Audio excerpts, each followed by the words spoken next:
Ayon kay Veronica Jane Bertiz, host ng Everything's Political podcast, may epekto ang pag-atras ni Singh sa mga patakarang ipapasa ng gobyerno. Posibleng may epekto rin daw ito sa mga Pilipino sa Canada. Kung wala ng majority government, mahirap nang ipag sa batas ang mga gusto nating batas, mga polisiya na magiging batas.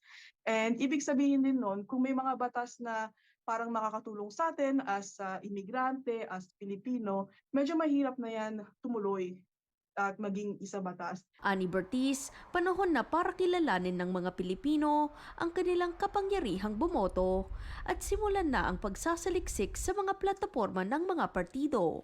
Third largest immigrant tayo dito sa Canada, and parating na yung election.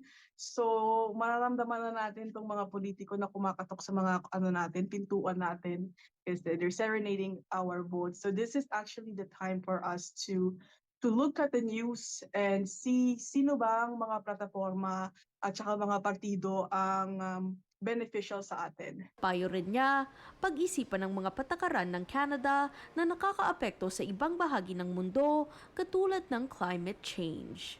Kisha Balatbat, Omni News, Toronto.